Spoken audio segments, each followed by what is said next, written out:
Hey Stampin' friends, welcome to Movie Monday with Jody Brackbill's Stampin' Queen. Today's project is a super cute, very quick little Valentine Day treat. I made these for my new catalog kickoff, and it is using our Sending Love Designer Series paper stack, which is in our Occasions catalog. The great thing about it is you can get two little baggies out of every sheet of paper. It's a 6x6 stack. And so this is a great gift, a little favor. If you have kids, you could do something like this at their Valentine Day parties, just a little something nice to give out, and it's very quick. So shout out to Dawn Griffith. This idea is direct from her, but I thought I'd do a video for you guys to show you how to make it really quickly. So you will need a piece of the Designer Series paper from Sending Love. They are double-sided, which is nice, but when you cut it, you want to make sure if you have a word one that you're cutting it the right way so that your words don't go the wrong way. This one's fine because either way is perfect. We're also going to use the Sealed with Love stamp set and the coordinating framelits which go with this set. So look at all these fun little things that come in this set. This makes teeny tiny little envelopes, which are so cute, little love notes. Same with this one, and there's some stamps that'll fit in the center. A lot of people are asking me what these two are, and so I thought I would tell you really quick. These are envelope liners. So if you cut this one out of cardstock, you could then cut this one with some Designer Series paper, and you're going to attach it right in there, and it's going to look like your little baby envelope is lined with some beautiful paper. Same with this one. It lines that little flap in there. So I hope that makes sense to you guys. When you don't know, it's really hard when you get a shape and you're like, what the heck am I supposed to do with this? So let's keep moving on. Directly in half. So this is 6 inches by 3 inches. And we're going to need our score tool. And we're going to score one side at a 1/2 inch. And you want to score fairly lightly. You don't want to score too heavily because you don't want to rip through your designer paper. Flip it around, and then I'm going to score it at 3/4. So again, my paper does not have a top or bottom, but if you're using any of the papers that have writings on them, think about which way you're going to score it and cut it so that your words always come out, not sideways. So I'm going to take my bone folder and I'm going to just fold these score lines, just make them nice and crisp. And you can do them both ways so that it really tends to fold well for you. And then you'll want to decide which you want to be on the outside. So I could either have it this way as my baggie, or I could go that way as my bag. So I think I'm going to do it this way. So I'm going to take a glue dot and I'm just going to attach one of the ends down. I don't want to glue it the whole way. There's no reason for that, but you're going to have one that kind of sticks out a little bit. So I just put a little glue dot on that one to hold it down. And then I'm going to take some of our Terran tape and I'm going to attach it on the other end the whole way across. So I want that to hold the flap down and then also come across this, the whole thing. Okay, finally, I'm going to come back with my bone folder again and just help this start to go into the shape. It makes it so much easier because it's breaking the fibers a little bit and starting to go ahead and round itself. Pull this Terran tape off, and then I'm just going to attach my ends.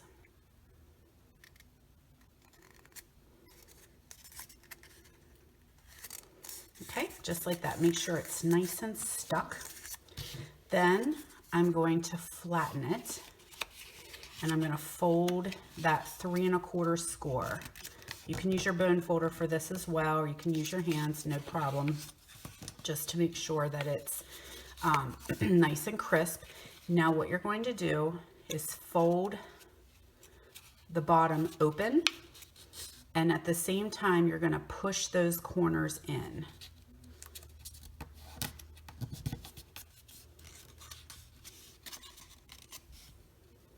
And flatten those down. This one doesn't want to seem to go. I'm not sure why. Sometimes you have to ask it kind of nicely to fold. It's going against the grain. It doesn't really want to. Okay, then I'm going to take one of these ends and fold that up to meet the seam in the middle. Flatten that out and do the same on the other side. Fold that up to meet the seam in the middle. Now you could take a piece of washi tape. I'm just going to use regular old Scotch tape. And I just want to tape that bottom down. It doesn't matter because nobody's going to see it.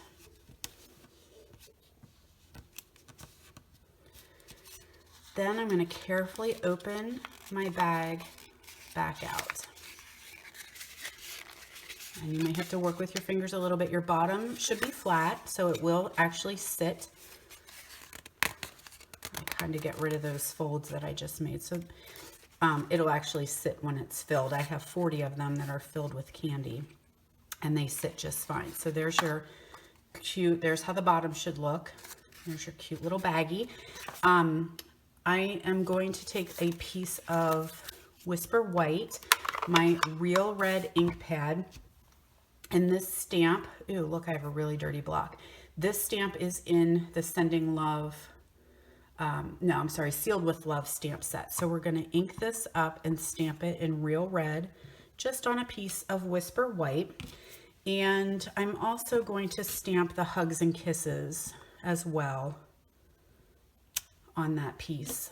Just a little bit of scrap is all you need. Now, we're going to use this die. Okay, so this one is in the coordinating framelit, and it has a little seam down the middle of it. So what it's going to do is actually die cut out the heart, and I'm not going to make you watch me do that because I already did one. And look at this. It's free, but attached in the middle. So it'll look a little 3D when you pop it up. How cute is that? Okay, but that's this die. That's what that one does.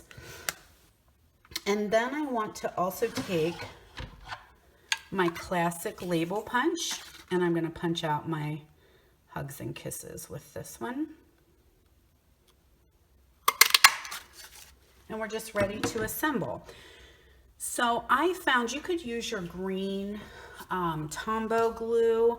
I liked my glue dot for this, and I also used a paper piercer. So I just picked up my glue dot with my paper piercer, and I just stuck it on the one edge here because I don't want to glue the whole thing down. I kind of want it to be free, and I definitely didn't want the heart in the center. I wanted that to be 3D. I don't want to glue it down. So I'm just going to put another glue dot on each end, kind of push in anything that's sticking out, and then I'm going to attach that to the front of my little baggie.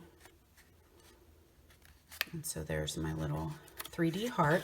Then I took half of a pop dot, cut one of those little guys in half, and attach that to my label. Peel those puppies off, and then this is going to cover up my seam that I created there at the bottom, for the most part anyway. Okay, so there's my little bag, and then just for a little bling, these are the rhinestones. When you get a pack of rhinestones, you're going to notice that a whole bunch of them come in a strip, and those strips are made to stick together. So if you peel one, you're going to have a nice long strip. I end up having all of them left over. I don't use them in strips as much as I use them by themselves. So if you just take your scissors, whoops, and you just cut in between, you're going to free that glue, and you can still use them as individual. I love my paper piercer to pick those little guys up and then just attach that onto my label. So that's a little helpful hint of the day. Don't throw them away. Just cut them apart and use them anyway. Whoops. That one came off and went where I didn't want it. Okay, so there you go. Now it's ready to fill. It actually holds way more candy than you think. I have 6 Hugs and Kisses in them, and you could probably get 7 or 8 in there. Little Ghirardellis would fit in there, the regulars and the minis, a little gift card. A great idea would be to throw your business card in here and hand these out, or your class schedule, you know, whatever works. So anyway, there's just a cute little simple, easy Valentine's Day treat. Thanks so much for joining me. Have a great week, and I'll see you next week for Movie Monday.